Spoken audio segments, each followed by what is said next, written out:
ഉറപ്പുണ്ടോ നമ്മുടെ കേരളത്തിൽ അല്ലെങ്കിൽ ഇന്ത്യയിൽ അങ്ങനെ പുകയില ഉൽപ്പന്നങ്ങൾ 100 യാർഡ് അകലത്തിൽ സ്കൂളുകൾ, അതുപോലെ കോളേജുകൾ, യൂണിവേഴ്സിറ്റീസ് എവിടെയെങ്കിലും അവൈലബിൾ അല്ല എന്ന് നിങ്ങൾക്ക് ഉറപ്പുണ്ടോ?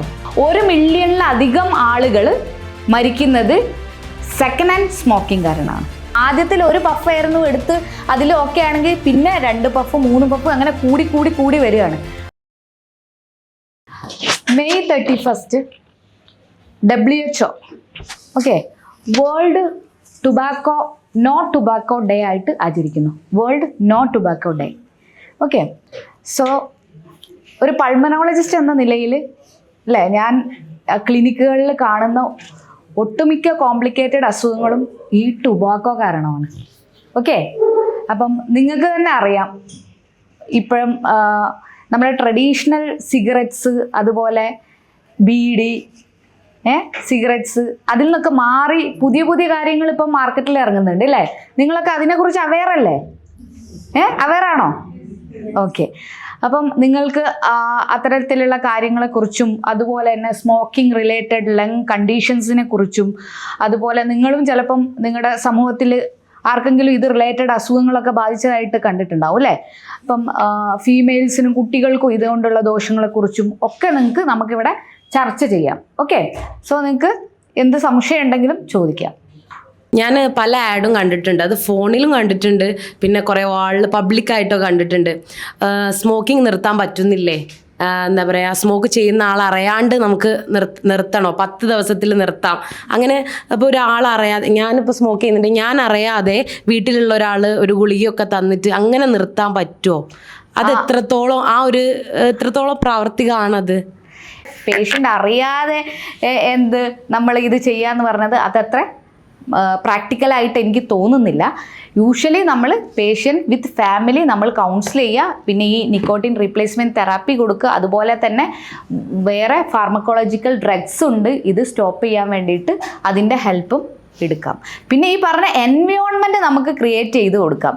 ഇയാൾക്ക് ഈ ടെംപ്ടേഷൻ വരുന്ന ആരെങ്കിലും പിയർ ഗ്രൂപ്പ്സോ അല്ലെങ്കിൽ ഫ്രണ്ട്സോ അവരെ നമുക്ക് ബ്ലോക്ക് ചെയ്യുക, അങ്ങനത്തെ കാര്യങ്ങളൊക്കെ ചെയ്യുകയാണെങ്കിൽ, ഇപ്പം എടുക്കാതിരിക്കുന്ന സമയത്ത് ഒരാൾ ഫ്രണ്ട് വിളിച്ചിട്ട് നമുക്കിത് ചെയ്യാമെന്ന് പറയുമ്പോൾ ആൾ കുറച്ചും കൂടെ അത് കൺട്രോൾ ചെയ്യാനുള്ള ബുദ്ധിമുട്ടുണ്ടാവും.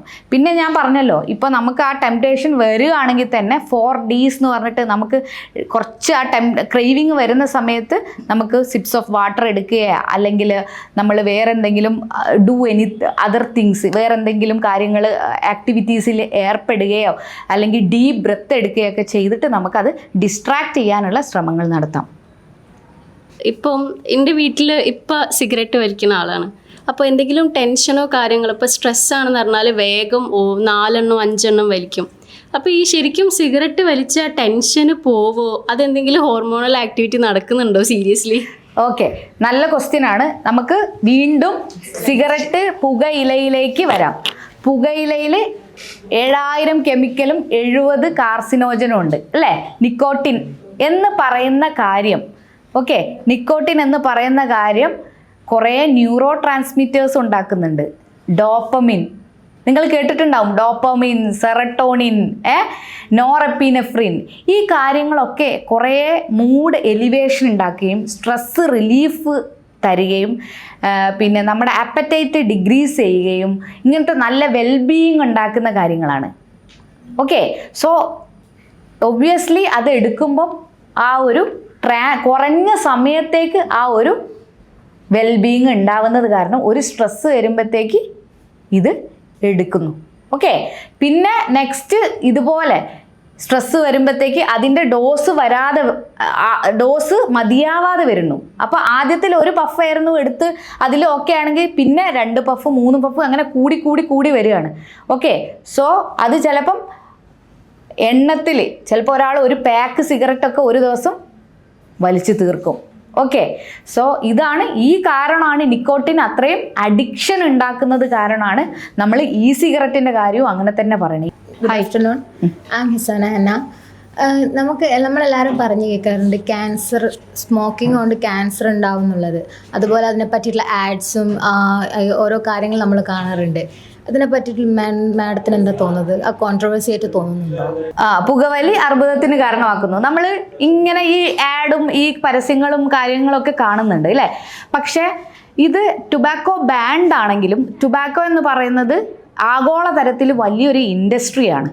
ഓക്കെ, സോ അത് ആ ഇൻഡസ്ട്രിയും അതിൻ്റെ എക്കണോമിക് ഫൈനാൻഷ്യൽ ബെനിഫിറ്റും ഓരോ നാട്ടിലും ഉണ്ട്. അപ്പം അത് ബാൻഡ് ആണെങ്കിൽ പോലും ഇൻഡയറക്ട്ലി അതിൻ്റെ പ്രൊമോഷൻ പല രീതിയിലും നടക്കുന്നുണ്ട്. അത് ഗവൺമെൻറ് തലത്തിൽ അതിന് വേണ്ട വിധത്തിലുള്ള തടയിടലുകൾ വേണം. ആക്ച്വലി ഇതിന് സ്ട്രിക്റ്റ് ആയിട്ട് ഇപ്പോൾ ലോ പറയുവാണെങ്കിൽ സ്കൂളിൻ്റെ ഒരു 100 യാർഡ് പുകയില ഉൽപ്പന്നങ്ങളോ ഒന്നും തന്നെ വിൽക്കാൻ പാടുള്ളതല്ല.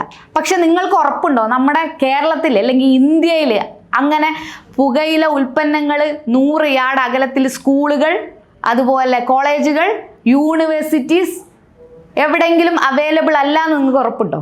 അപ്പോൾ ഈ നിയമങ്ങൾ സ്ട്രിക്റ്റ് ആയിട്ട് മാക്സിമം നമ്മൾ ഗവൺമെൻറ് തലത്തിൽ അതിന് ഉന്നതതല ഉദ്യോഗസ്ഥർ അതിന് വേണ്ടിയിട്ടുള്ള കാര്യങ്ങൾ ചെയ്താലേ അതിൽ തടയിടാൻ പറ്റൂ. പുകവലിക്കുന്നത് കൊണ്ട് ക്യാൻസർ ഉണ്ടാവുമെന്ന് നമുക്ക് എല്ലാവർക്കും അറിയാം. പക്ഷേ പുകവലി മാത്രമല്ലല്ലോ ക്യാൻസർ വരുന്നത്. ഈ ഒരു കോൺട്രവേഴ്സി മാമിനോട് ചോദിക്കുകയാണെങ്കിൽ മാം എങ്ങനെ ഹാൻഡിൽ ചെയ്യും?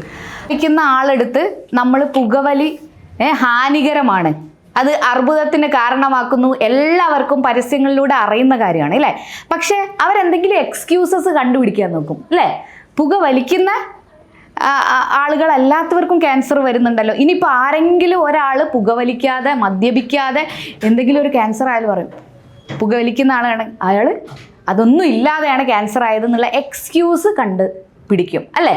പക്ഷെ നമ്മൾ ലോകത്ത് എമ്പാടുമുള്ള ഈ ലങ് ക്യാൻസർ രോഗികളെ എടുത്തു നോക്കുകയാണെങ്കിൽ 80 മുതൽ 90% ഈ ലങ് ക്യാൻസർ വന്നിരിക്കുന്നവർ സ്മോക്കിംഗ് ചെയ്തവരിലാണ്. ഓക്കെ, അപ്പം ഇത് കേസുകളിൽ ഇവരുടെ റിസ്ക് ഫാക്ടർ എന്ന് പറയുന്നത് പ്രൈമറിലി സ്മോക്കിംഗ് തന്നെയാണ്, അല്ലെങ്കിൽ ടുബാക്കോ തന്നെയാണ്. ഓക്കെ, സോ അല്ലാതെ ജനതികമായിട്ടുള്ള ഫാക്ടേഴ്സ് ഉണ്ട്, എൻവയോൺമെൻറ്റൽ ഫാക്ടേഴ്സ് ഉണ്ട്, അതുപോലെ ഒക്യുപ്പേഷണൽ ഹസാർഡ്സ് ഉണ്ട്. ഇത് പലതും വേറെയുണ്ട്. പക്ഷെ നമുക്ക് ഒഴിവാക്കാൻ പറ്റുന്ന ഒരു കാര്യമല്ലേ എന്ത് നമ്മൾ സ്മോക്ക് ചെയ്യുന്നത്? ബാക്കിയുള്ള കാര്യങ്ങൾ നമുക്ക് ചിലപ്പോൾ ജനിതകമായിട്ടൊന്നുള്ളതൊന്നും നമുക്ക് ഒഴിവാക്കാൻ പറ്റത്തില്ല അല്ലേ? അത് നമ്മുടെ പാരൻസിന് ക്യാൻസർ ഉണ്ടെങ്കിൽ ചിലപ്പോൾ ആ ജീൻ ട്രാൻസ്മിറ്റ് ചെയ്തിട്ടുണ്ടെങ്കിൽ അങ്ങനെ വരാം അല്ലേ? എൻവയോൺമെൻറ്റൽ ഫാക്ടേഴ്സ് കാരണം മ്യൂട്ടേഷൻ സംഭവിച്ചിട്ടുണ്ടെങ്കിൽ അങ്ങനെ വരാം. ഈ 7000 കെമിക്കൽസും 70 കാർസിനോജനും അടങ്ങിയിരിക്കുന്ന ഈ ടൊബാക്കോ അങ്ങനെ പുകയിലയിൽ അല്ലേ, അത് നമ്മൾ ഫ്യൂംസ് നമ്മൾ എടുത്തു കഴിയുമ്പോഴത്തേക്ക് അത് നമുക്ക് DNA ഡാമേജ് ഉണ്ടാക്കുന്നു. അത് കാരണമാണ് ക്യാൻസർ വരുന്നത്. ഓക്കെ, അപ്പോൾ ഈ റിവേഴ്സ് നമ്മൾക്ക് ഒഴിവാക്കാൻ പറ്റുന്ന ക്യാൻസർ ഒഴിവാക്കാൻ പറ്റുന്ന ഈ കാരണത്തെ നമുക്ക് ഈ ഒരു കാര്യം പറഞ്ഞാൽ നിങ്ങൾ കൺവിൻസ്ഡ് അല്ലേ? അപ്പോൾ നിങ്ങൾ ഇതുപോലെ ചോദ്യങ്ങൾ ഫേസ് ചെയ്യുക. നിങ്ങളിപ്പോൾ ഒരാളെടുത്ത് സജസ്റ്റ് ചെയ്യുക, നിങ്ങൾ വീട്ടിൽ തന്നെ ഉള്ള ഒരാളാണ് വെച്ചോളൂ. ഓക്കെ, പലരും ഉണ്ടാവും അല്ലേ അങ്ങനെ സ്മോക്ക് ചെയ്യുന്ന, അവരോട് ഈ കാര്യം പറഞ്ഞ് നിങ്ങൾക്ക് എക്സ്പ്ലെയിൻ ചെയ്ത് കൊടുക്കാം. ഇ സിഗരറ്റ്സ് പോലെയുള്ള വേപ്പും കാര്യങ്ങളൊക്കെ യൂസ് ചെയ്യാൻ തുടങ്ങി. അപ്പോൾ മാമിൻ്റെ അഭിപ്രായത്തിൽ എന്തുകൊണ്ടേക്കും ഈ ഒരു ജനറേഷന് കൂടുതൽ അതിലേക്ക് അട്രാക്റ്റ് ആവായിട്ടുള്ള കാരണം? കൂടുതൽ നല്ല ക്വസ്റ്റ്യനാണ്. യങ് ജനറേഷനെ ഫോക്കസ് ചെയ്ത് നമ്മുടെ അട്രാക്റ്റീവ് ഫ്ലേവേഴ്സിലും അതുപോലെ മാർക്കറ്റിൽ ഇറങ്ങുന്ന ഇ സിഗരറ്റ്സും വെയ്പ്പിങ്ങിനെയും ഉദ്ദേശിച്ചുകൊണ്ടുള്ള ഒരു തീമാണ് ഈ വർഷം വന്നിട്ടുള്ളത്. ഓക്കെ, അതിൽ നമുക്ക് bright product, dark intention, unmasking appeal എന്നുള്ളതാണ് ഈ വർഷത്തെ തീം. നമ്മുടെ കൺവെൻഷണൽ ട്രഡീഷണൽ ആയിട്ടുള്ള നമ്മുടെ സിഗരറ്റ്, ബീഡി എന്നുള്ളത് നമ്മളൊരു സോഷ്യൽ അതല്ലെങ്കിൽ ഒരു പബ്ലിക് സ്പേസിൽ ആരെങ്കിലും അത് എടുക്കുമ്പോഴത്തേക്ക് അത് നമുക്കറിയാം അത് ബാൻഡാണ്, പബ്ലിക് സ്പേസിൽ എടുക്കാൻ പാടില്ല എന്ന് ഉള്ളത് എല്ലാവർക്കും അറിയാം. പക്ഷേ ഈ സിഗരറ്റ്സും ഇതുപോലെ ബാൻഡാണ്, പക്ഷെ പലർക്കും അത് അറിയത്തില്ല ഇതും ബാൻഡാണെന്നുള്ളത്. അതായത് കുറച്ചുകൂടെ നമുക്ക് ഈ സിഗരറ്റും അതുപോലെ ബീഡിയൊക്കെ എടുക്കുമ്പോൾ പബ്ലിക്കിൻ്റെ ഇടയിലും എന്തുണ്ട്, ഇത് ബാൻഡാണെന്നും ഇത് ചെയ്യാൻ പാടില്ല എന്നുള്ളത് അറിയാം. പക്ഷേ ഈ സിഗരറ്റ്സും വെയ്പ്പിങ്ങിലോട്ടും വരുമ്പോഴത്തേക്ക് അതിനെക്കുറിച്ചുള്ള അവയർനെസ്സും കുറവാണ്. ഇത് പൊതുവേ സേഫറാണ് എന്നാണ് ധരിച്ചിരിക്കുന്നത്. പക്ഷെ അങ്ങനെയല്ല, ഈ സിഗരറ്റ്സിലുള്ള ഫ്യൂംസ് അത് ഡെലിവർ ചെയ്യുമ്പോഴത്തേക്ക് അതിനകത്ത് പ്രൊപ്പിലിൻ ഗ്ലൈക്കോളും നിക്കോട്ടിനും ഒക്കെ ഉണ്ട്. ഇത് നമ്മുടെ ശ്വാസകോശത്തിൽ ഇറിറ്റേഷൻ ഉണ്ടാക്കുകയും ഇൻഫ്ലമേഷൻ ഉണ്ടാക്കുകയും അത് കാരണമായി കുട്ടികളിൽ ആസ്മ പോലെയുള്ള അസുഖങ്ങൾ ഉണ്ടാവുകയും ചെയ്യുന്നുണ്ട്. യൂഷ്വലി ആസ്മ ജനറ്റിക് ആയിട്ടും അതുപോലെ തന്നെ ഡസ്റ്റ് അലർജി ഉള്ള ഒരാൾക്കൊക്കെയാണ് വരുന്നത്. പല ഫാക്ടേഴ്സ് ഉണ്ട്. പക്ഷേ ഇപ്പോൾ ഈ വെയ്പ്പിംഗ് ഒക്കെ കൂടിയത് കാരണം വേറൊരു മുന്നേ ഒരു ഹിസ്റ്ററി ഒന്നും ഇല്ലാത്ത ഒരു അഡോളസെൻ്റ് കുട്ടിക്ക് ഇപ്പം ഇതിന് ശേഷം ആസ്മയായിട്ട് ഞാൻ എൻ്റെ ക്ലിനിക്കിൽ പേഷ്യൻസ് വന്നിട്ടുണ്ട്. ഓക്കെ, സോ അപ്പോൾ ഹിസ്റ്ററി എടുത്ത് നോക്കുമ്പോൾ ഈ ഹിസ്റ്ററി ഉണ്ട്. വെയ്പ്പ് ചെയ്തതിൻ്റെയും അല്ലെങ്കിൽ ഈ സിഗരറ്റ് യൂസ് ചെയ്തതിൻ്റെ ഒക്കെ ഹിസ്റ്ററി അവർ പറയുന്നുണ്ട്. അപ്പം നിങ്ങൾ യുവതലമുറയോട് പറയാനുള്ളത്, ഈ സിഗരറ്റ് വെയ്പ്പിംഗ് അത് ഡേഞ്ചറസ് ആണ്. ഓക്കെ, ഇവാലി എന്ന് പറഞ്ഞിട്ടുള്ള ഒരു ഡേഞ്ചറസ് കണ്ടീഷൻ. ഓക്കെ, ഈ സിഗരറ്റ് വെയ്പ്പിംഗ് അസോസിയേറ്റഡ് ലങ് ഇഞ്ചുറി എന്നാണ് ഇതിന് പറയുന്നത്. ഇത് വെന്റിലേറ്റർ, ഇത് കൂടിക്കഴിഞ്ഞാൽ വെന്റിലേറ്ററിൻ്റെ സഹായം വരെ വേണ്ടി വരുന്ന ഒരു കണ്ടീഷനാണ്. ഓക്കെ, പുക വലിക്കുന്നവർക്ക് ഉണ്ടാകുന്ന ദൂഷ്യങ്ങൾക്ക് പുറമെ പുക വലിക്കാത്തവർക്കും അതിൻ്റെ സ്മോക്ക് ശ്വസിച്ചുകൊണ്ട് ഓരോ ബുദ്ധിമുട്ടുകൾ ഉണ്ടാവുന്നുണ്ടല്ലോ. അപ്പോൾ എല്ലാ സ്മോക്സും ആരോഗ്യത്തിന് ഹാനികരമാണോ? ചോദിക്കാൻ കാരണം എന്താണെന്ന് വെച്ചാൽ നമ്മുടെ വീടുകളിലൊക്കെ പുകയടുപ്പ് യൂസ് ചെയ്യുന്ന അമ്മമാർ ഇപ്പോഴും പുകയടുപ്പ് യൂസ് ചെയ്യുന്നവരുണ്ട്, ഒരുപാടുണ്ട്. അപ്പോൾ അവരുടെ ഹെൽത്ത്, എല്ലാ സ്മോക്സും ആരോഗ്യത്തിന് ഹാനികരമാണെങ്കിൽ അവരുടെ ഹെൽത്ത് എത്രത്തോളം അപകടത്തിലാണ്? എന്താ മാമിന് അതിനെക്കുറിച്ചൊരു അഭിപ്രായം? ആഗോളതലത്തിൽ 70 ലക്ഷം ആളുകളാണ് മരിക്കുന്നത്. 70 to 80 ലക്ഷം, 80 ലക്ഷം 8 മില്യൺ ആളുകളാണ് മരിക്കുന്നത്. അതിൽ 7 മില്യൺ ഡയറക്റ്റ്ലി ടൊബാക്കോ യൂസ് കൊണ്ടാണുള്ളത്. 1 മില്യണിലധികം ആളുകൾ മരിക്കുന്നത് സെക്കൻഡ് ഹാൻഡ് സ്മോക്കിംഗ് കാരണമാണ്. ഓക്കെ, അപ്പോൾ നമുക്ക് ആദ്യം സെക്കൻഡ് ഹാൻഡ് സ്മോക്കിംഗ് ആദ്യം എന്താണെന്ന് നോക്കാം. സ്ത്രീകളിലും കുട്ടികളിലും വൃദ്ധരിലും ഇപ്പം വീട്ടിൽ ഒരാൾ ആക്റ്റീവ് സ്മോക്കർ ഉണ്ടെങ്കിൽ, ഇപ്പോൾ പബ്ലിക് ആയിട്ട് സ്മോക്ക് ചെയ്യാൻ പറ്റില്ല എന്നുള്ളൊരു കാരണം കൊണ്ട് ചിലപ്പം ഇൻഡോർ ആയിട്ട് അവർ സ്മോക്ക് ചെയ്യും അല്ലേ, വീട്ടിലിരുന്നോ അല്ലെങ്കിൽ ടോയ്ലറ്റിലിരുന്നോ ഒക്കെ സ്മോക്ക് ചെയ്യും അല്ലേ. ഈ ഫ്യൂംസ് എങ്ങോട്ടാണ് പോകുന്നത്? ആ വീട്ടിനകത്തിരിക്കുകയാണ്. അപ്പം ഈ സ്മോക്ക് ചെയ്യുന്ന ആളുടെ പുറത്തേക്ക് വിടുന്നതും അതുപോലെ തന്നെ ഈ സിഗരറ്റ് കുറ്റിയിൽ നിന്ന് അറ്റത്തുനിന്ന് വരുന്ന ആ ഫ്യൂംസും ഈ ബാക്കിയുള്ള ആളുകൾക്ക് കിട്ടുന്നു. ഇത് കാരണമായിട്ട് ഇവരിലും ലങ് ഡിസീസസും, ബാക്കി ലങ് ഡിസീസസും മാത്രമല്ല, ലങ്ങിൽ ഉണ്ടാക്കുന്ന ചേഞ്ചസ് നമ്മൾ പറഞ്ഞു, COPD, അതുപോലെ തന്നെ ലങ് ക്യാൻസർ. ഇത് കൂടാതെ നമുക്ക് കാർഡിയാക് അസുഖങ്ങൾ, അതായത് ഹാർട്ട് അറ്റാക്ക്, സ്ട്രോക്ക്. ഇനി പ്രഗ്നൻസിയിലാണെങ്കിലോ കുഞ്ഞുങ്ങൾക്ക് ലോ ബർത്ത് വെയ്റ്റ്, ചിലപ്പോൾ അബോർഷൻ ഉണ്ടാവാം.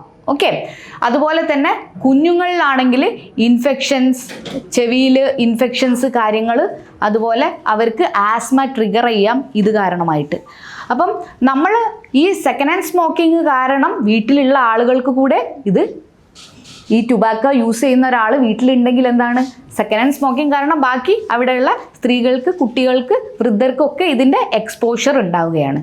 ഓക്കെ, ഇപ്പം ഞാൻ പറഞ്ഞതിൽ 8 മില്യണിൽ 1 മില്യൺ ആളുകൾ ആഗോളതലത്തിൽ മരിക്കുന്നത് സെക്കൻഡ് ഹാൻഡ് സ്മോക്കിംഗ് കാരണമാണ്. ഓക്കെ, സോ പിന്നെ അതിൽ തന്നെ രണ്ടാമത്തെ ഒരു ചോദ്യം ഉണ്ടായിരുന്നു അല്ലേ, മെയിൻലി ഈ വിറകടുപ്പ്.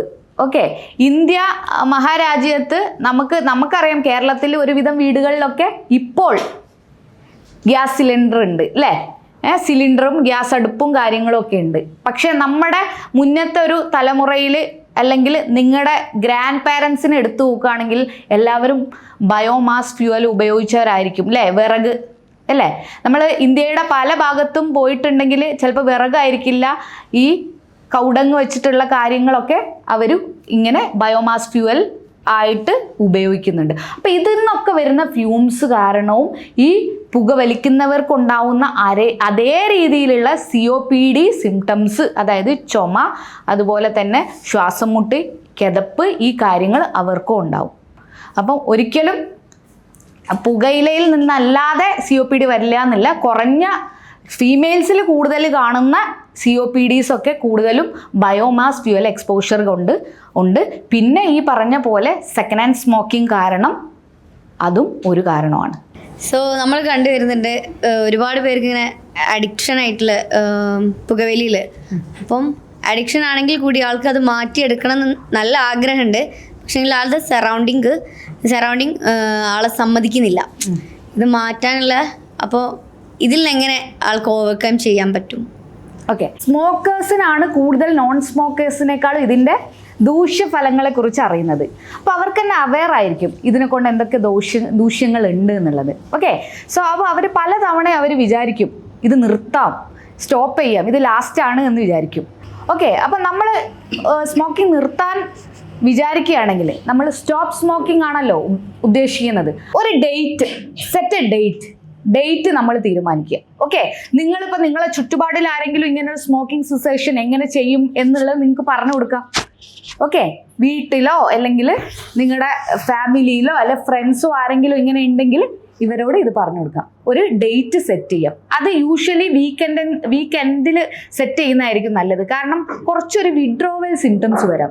എന്താണ് ഈ വിഡ്രോവൽ സിംറ്റംസ്? ഇത് എടുക്കാതിരിക്കുമ്പോൾ ഒരു ഇറിറ്റേഷൻ വരാം, ദേഷ്യം വരാം, അല്ലേ, ഉറക്കം കിട്ടുന്നില്ല, ഓക്കെ, ഇങ്ങനെ ആൻസൈറ്റി അതൊക്കെ വരാം. അപ്പം നമ്മൾ ഇത് ഈ ജോലി ദിവസമാണെങ്കിൽ അത് നമുക്ക് ചിലപ്പോൾ ജോലിയെ ബാധിക്കാം. അപ്പം വീക്കെൻഡിലാവുമ്പോൾ നമുക്ക് വേറെ എന്തെങ്കിലും റിക്രിയേഷനിലൊക്കെ നമുക്ക് എന്തെങ്കിലും ചെയ്യാം. ഓക്കെ, ഫ്രണ്ട്സുമായിട്ട് ഇടപഴകുകയൊക്കെ ചെയ്യാം, അല്ലേ. So set date. ഓക്കെ, അത് വളരെ ഇമ്പോർട്ടൻറ്റ്. എന്നിട്ട് നിങ്ങൾ പറയുക ഫ്രണ്ട്സിൻ്റെ അടുത്തും ഫാമിലീൻ്റെ അടുത്തും tell your friends and family, ഞാൻ ഇങ്ങനെ ചെയ്യാൻ പോവുകയാണ്, എന്നെ ഒന്ന് സപ്പോർട്ട് ചെയ്തേക്കണേ. കാരണം പിയർ ഗ്രൂപ്പ്സിലായിരിക്കും ചിലപ്പം ഇത് ഉണ്ടാകുന്നത്. റിമൂവ് ഓൾ ദിസ് എന്താ പറയുക, നമ്മൾ ക്രേവിങ് ഉണ്ടാക്കുന്ന കാര്യം. നമ്മൾ സ്മോക്കർ ആണെങ്കിൽ ഇവിടെ ആഷ്ട്രേ കാണുമ്പോഴത്തേക്ക് നമുക്ക് എന്ത് വരും? സിഗരറ്റിന്റെ കാര്യം ഓർമ്മ വരും, അല്ലേ, അല്ലെങ്കിൽ പാക്ക് കാണുമ്പോൾ ഇങ്ങനത്തെ കാര്യങ്ങളൊക്കെ നമ്മൾ റിമൂവ് ചെയ്യാം. ഓക്കെ, ക്ലിയർ ആയോ ഉത്തരം? സോ ഈ ഹാബിറ്റ് നിർത്തണം എന്ന് വിചാരിക്കുന്ന ഒരാൾക്ക് ഫാമിലി സപ്പോർട്ട് എത്രത്തോളം ഇമ്പോർട്ടൻ്റ് ആണ്?